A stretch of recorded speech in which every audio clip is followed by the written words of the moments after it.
Update 3. So not only had Jared rejected her fantasy reunion, but he'd also made it clear he wanted nothing to do with her or their child. Why are you telling me this? I asked. Because I don't know what to do. I can't raise a baby by myself. I can't afford my apartment on just my salary. I've ruined everything, and I don't know how to fix it. The entitlement was still there, even in her desperation. She thought this was somehow my problem to solve. You made these choices. You chose to pursue a married man. You chose to create this situation. I can't fix this for you. But we were married for 5 years, she said desperately. Doesn't that mean anything? Can't you help me figure this out? I told her that our marriage had meant everything to me, which was exactly why I divorced her. When I found out it meant nothing to her, that she'd made it clear I was never her first choice, I had to end it. She begged me to reconsider, saying she'd learned her lesson and realized how good our marriage had been. She said she understood now that what she had with Jared was just a fantasy, and that what we'd built together was real and valuable. But that was exactly the problem.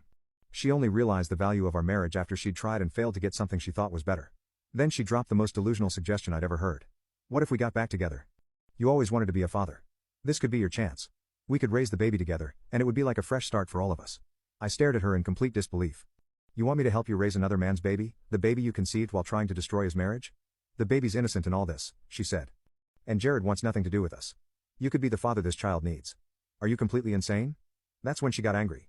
Really angry, started screaming about how selfish and heartless I was, how I was abandoning her when she needed me most, how if I really loved her, I would help her through this. I said the most loving thing I could do was refuse to enable her delusions any further. After she left, I called Sean and told him about the pregnancy and Jade's insane suggestion. Bro, your ex-wife might be the most delusional person I've ever heard of. And I've met some truly delusional people. I changed my phone number and told Jade any future communication needed to go through lawyers. I couldn't keep being her emotional support system while she dealt with the consequences of choices that had destroyed our marriage. But Jade wasn't ready to let go yet because apparently being pregnant and abandoned wasn't enough consequences for her actions. It's been over a year since this whole shit show started, and I wanted to give everyone a final update on how everything played out. Jade's baby was born 6 months ago, a little girl named Emma. She had no one with her at the hospital except her mother, who flew in from Florida. Jared refused to be involved in any way, and most of Jade's friends had distanced themselves after learning about the affair and pregnancy situation. Even Skylar, her toxic best friend who'd encouraged this whole mess, had backed away once things got too real. Turns out it's easier to encourage someone to live their truth when you don't have to deal with the consequences. Jade's living in a tiny apartment now, struggling with single motherhood, work, and debt from selling her car to cover expenses. The court ordered Jared to pay child support, but he lost his job after the divorce and is working at a much lower paying position. Between supporting his first daughter and his own legal fees, there's not much left for Jade. Meanwhile, I've been doing great. Started dating someone new about 4 months ago. Her name is Catherine, and she's a teacher I met through a friend.